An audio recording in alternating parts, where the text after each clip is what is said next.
Hello everyone. आप सबका मेरे यूट्यूब चैनल पर जुड़ने के लिए धन्यवाद। जो भी मेरे साथ पिछले कुछ महीनों से जुड़े हुए हैं उन्हें एक रिक्वेस्ट है कि मेरे सारे स्टडी वीडियोस एंड तक देखते जाइए। मैं जो भी चीज़ एक्सप्लेन करती हूँ उनके पॉइंट्स स्क्रीन पर भी होते हैं, उनसे आपको टॉपिक समझने में आसानी होगी। चलिए फिर आज का वीडियो स्टार्ट करते हैं। हमने पिछले कुछ वीडियोस में components of human blood, blood pressure, human blood group, इन सारे टॉपिक्स की जानकारी ले ली है। इस वीडियो में हम ह्यूमंस में कौन से ब्लड डिसऑर्डर हो सकते हैं वो देखने वाले हैं। जैसे कि आपको पता है कि blood is not just a liquid but it is a connective tissue. और ब्लड ये दो कंपोनेंट से बना है। First is plasma and second is blood cell. Blood cell that means platelets, RBCs and डब्ल्यूबीसीज। इसे मैंने डिटेल में ऑलरेडी डिस्कस कर दिया है। इसकी लिंक मैंने डिस्क्रिप्शन बॉक्स में भी प्रोवाइड की है। तो जिस किसी को कंपोनेंट्स ऑफ ब्लड का वीडियो अगर देखना है तो मेरे यूट्यूब चैनल पे सर्च कीजिए या फिर डिस्क्रिप्शन बॉक्स में मैंने जो लिंक दी है वो देख सकते हो आप। Now what is blood disorder? A blood cell disorder is a condition in which there is a problem with red blood cell, white blood cell or platelets which are critical for clot formation. Means blood disorder ये body की एक ऐसी condition है जिसमें blood cell ही damage होने लगते हैं। Blood cell मतलब डब्ल्यूबीसी, आरबीसी, प्लेटलेट, जो कि हमने अभी देखा है। तो ब्लड डिसऑर्डर में बॉडी के ये इम्पॉर्टेंट सेल्स ही डैमेज होने लगते हैं। आरबीसी ये ऑक्सीजन को बॉडी के हर एक टिश्यू या फिर हर एक ऑर्गन की तरफ ले जाने में हेल्प करते हैं। वाइट ब्लड सेल बॉडी को इन्फेक्शन के अगेंस्ट फाइट करने की ताकत देते हैं और जो प्लेटलेट्स है ये प्लेटलेट्स ब्लड क्लॉटिंग में हेल्प करते हैं। Most of the time blood disorder blood cell में ही दिखाई देते हैं, पर कभी कभी किसी कंडीशन में प्लाज्मा भी डैमेज हो सकता है। Now blood disorder that affect red blood cell. अगर रेड ब्लड सेल किसी पर्सन में अफेक्ट होते हैं तो उस पर्सन में स्टार्टिंग में क्या सिम्टम्स दिखाई देते हैं वो देखेंगे।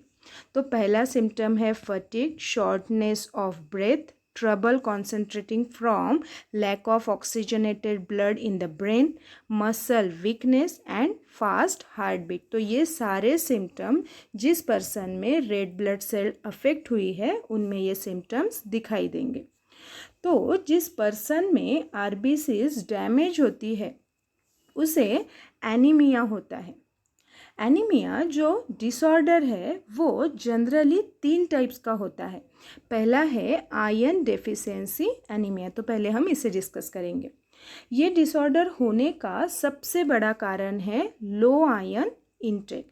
किसी लेडी में मेंस्ट्रुएशन ज़्यादा होने से भी ब्लड लॉस हो जाता है और उसे भी आयरन डेफिशिएंसी एनीमिया हो सकता है।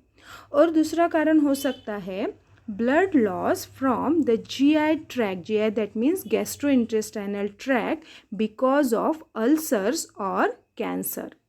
ये तो हुए कॉजेस। अभी इसकी ट्रीटमेंट देखेंगे। It's treatment include iron pills और रेयरली ब्लड ट्रांसफ्यूजन। तो कभी कभी ब्लड ट्रांसफ्यूजन भी किया जाता है ये डिसऑर्डर दूर करने के लिए। नाउ एनीमिया का दूसरा टाइप है एनीमिया ऑफ क्रोनिक डिसीज़। जिस किसी को क्रोनिक डिसीज़ है मीन्स जिसे पुरानी बीमारी है जैसे कि किडनी डिसऑर्डर, डायबिटीज़, उस पर्सन को ये डिसीज़ होने के चांसेस बढ़ जाते हैं। बट ऐसे पर्सन को जनरली ट्रीटमेंट की ज़रूरत नहीं पड़ती। थर्ड टाइप है auto immune haemolytic anaemia. An overactive immune system destroys the body's own red blood cells causing anemia. Means इनकी ओवरएक्टिव इम्यून सिस्टम ही आरबीसीज को डिस्ट्रॉय कर देती है। For that condition medicines that suppress the immune system such as prednisone, may be required to stop the process. तो इसके लिए doctors over active immune system को कम करने के लिए डॉक्टर्स मेडिसिन प्रिस्क्राइब करते हैं। Now symptoms of anaemia. इस पिक्चर में आपको सारे एनीमिया के सिम्टम्स समझ में आएंगे, तो आप इसे पढ़ लीजिएगा। Now blood disorders that affect white blood cells.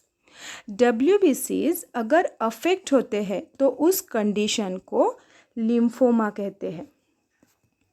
It is a form of blood cancer that developed in the lymph system. In lymphoma, a white blood cell become malignant, multiplying and spreading abnormally. Means इसमें WBCs malignant मतलब घातक हो जाते हैं। Malignant का मतलब है घातक होना। तो WBC क्या हो जाते हैं, मैलिग्नेंट हो जाते हैं और वो स्प्रेड होने लगती है, तो इसके वजह से लिम्फोमा होगा। नाउ इसकी ट्रीटमेंट देखेंगे। तो सबसे इम्पॉर्टेंट ट्रीटमेंट है इसमें कीमोथेरेपी और रेडिएशन, और ये दोनों therapy can often extend life with lymphoma and sometime cure it. तो ये दोनों क्योर करते ही है, ऐसा नहीं है। तो कभी कभी लाइफ एक्सटेंड हो जाती है या फिर कभी कभी कोई पर्सन लिम्फोमा से क्योर भी हो जाता है। ल्यूकोमा भी एक ऐसा ब्लड डिसऑर्डर है जिसमें white blood cell become malignant and multiplies inside bone marrow. इसे भी कीमोथेरेपी के हेल्प से ट्रीट किया जाता है या फिर स्टेम सेल ट्रीटमेंट करना ज़रूरी होता है ये डिसऑर्डर दूर करने के लिए। Now blood disorder that affect platelets. Platelet affect होने पर उसे थ्रोम्बोसाइटोपिनिया कहते हैं या फिर इसे थ्रोम्बोसाइट्स भी कहते हैं। तो थ्रोम्बोसाइटोपिनिया का दूसरा नाम है thrombocytes. It is a condition characterized by abnormally low level of platelets. तो इसमें प्लेटलेट्स कम हो जाते हैं। प्लेटलेट्स ब्लड क्लॉटिंग में हेल्प करते हैं, ये तो आप लोगों को पता ही है, हमने वो वीडियो में डिस्कस भी कर लिया है। तो प्लेटलेट्स ब्लड क्लॉटिंग में हेल्प करते हैं और इंजरी होने पर ब्लीडिंग स्टॉप करते हैं। It is not a big problem, but ये कंडीशन अगर सीवियर हो गई तो can bleed spontaneously in eyes, gum और ब्लैडर और bleed too much when injured. Now common symptoms of platelet disorder. कैसे पता चले कि किसी पर्सन में प्लेटलेट्स कम हो गए हैं। तो पहला सिम्टम है कट्स और सोर्स दैट डजंट हील और are slow to heal. Second है blood that doesn't clot after an injury और कट। तो कोई अगर इंजरी हो जाए तो वहाँ से ब्लड स्टॉप नहीं होता है, जल्दी वो जो इंजरी है वो क्योर नहीं होती है। अभी देखेंगे blood disorder that affect blood plasma includes haemophilia. तो जिस पर्सन में प्लाज्मा कम हो जाता है तो उसमें हीमोफीलिया दिखाई देता है। ये बहुत रेयर डिसऑर्डर है। It is a rare genetic disorder in which a person's blood does not clot normally because of insufficient level of certain clotting factor. तो ये बहुत रेयर कंडीशन ह्यूमन बीइंग में दिखाई देती है।